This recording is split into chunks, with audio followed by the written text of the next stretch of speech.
Let's talk about gear.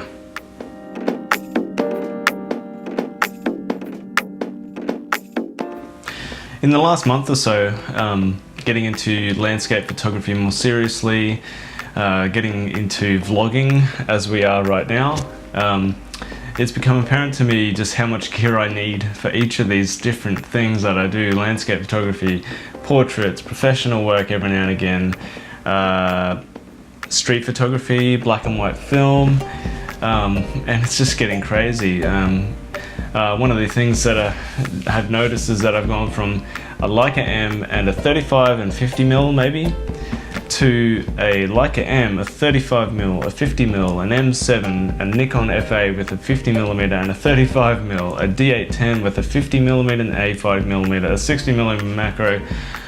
Whew, just goes on and on.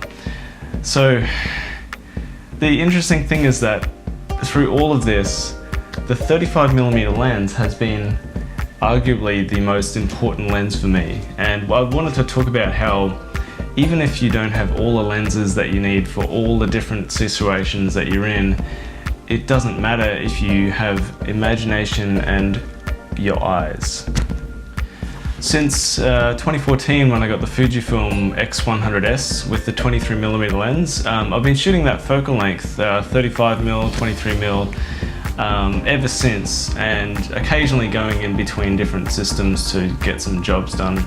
But it's been my bread and butter for so long, and it hasn't slowed me down and it hasn't stopped me from getting results. I've got some prints just behind me here, all shot on 35mm focal length or field of view depending on the camera I'm using. Here we've got my most recent landscape, the Cabarita Beach, and in Bali. I love this shot. This is not really a landscape per se, but an action shot of when me and my mate went hiking one morning.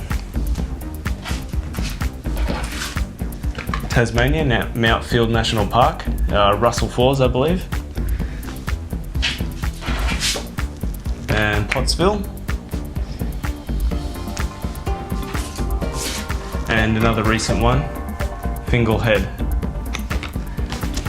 So what I might do is sort of explain a couple of the things that really works for me with a 35mm lens and why they've allowed me to just give myself the constraints and just go, okay, I don't have the other lenses, I'm just gonna run down to the beach or up the mountain or take a friend out for lunch and take their portrait with just the one lens and see what we get.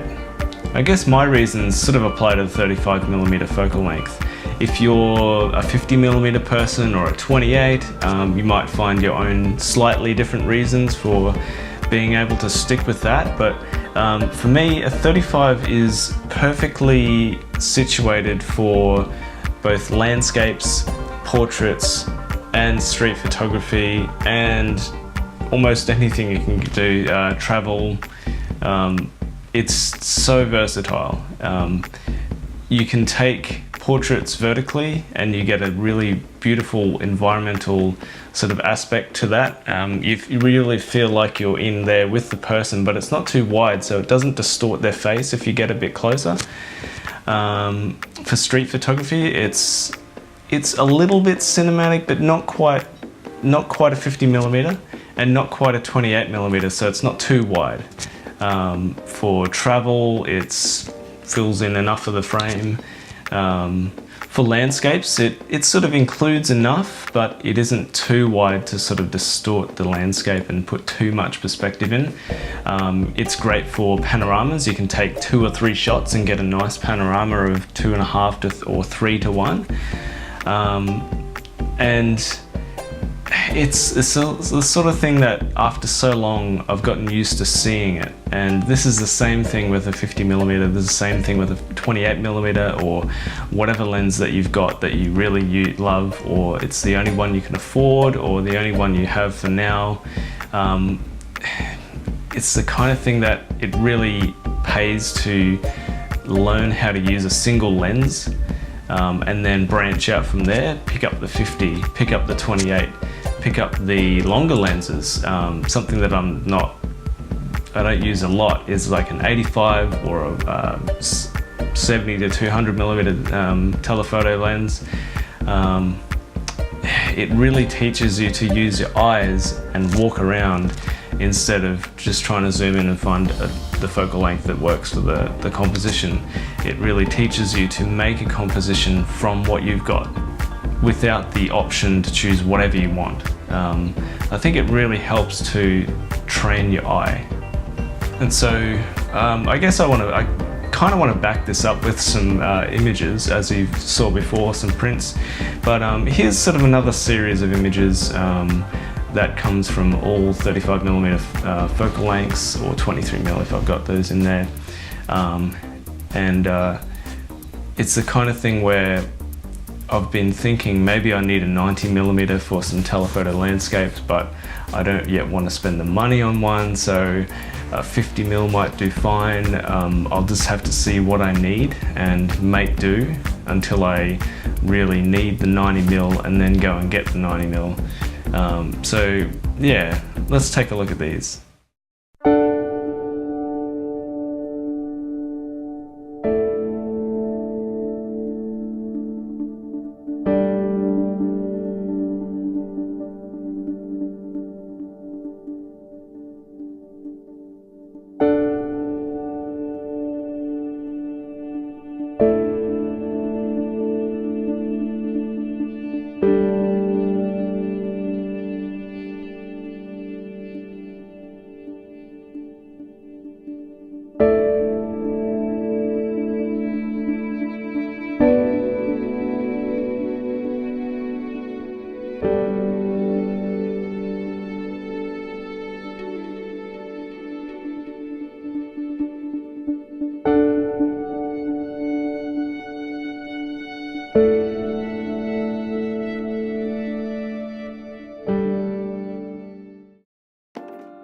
Well, I hope you got something out of this video.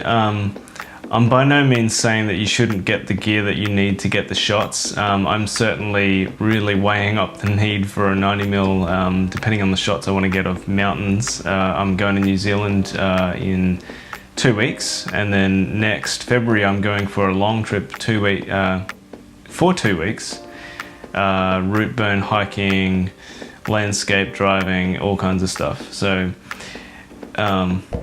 I hope that you can work with what you've got and then work towards getting what you need. So I know this is a new venture, but I really feel like this is something I'm passionate about doing. I love teaching photography, so if you like what you see and you've got something out of this video, like, subscribe, drop a comment. I'd love to hear what you're thinking, and yeah, I'll see you around for next time. Bye.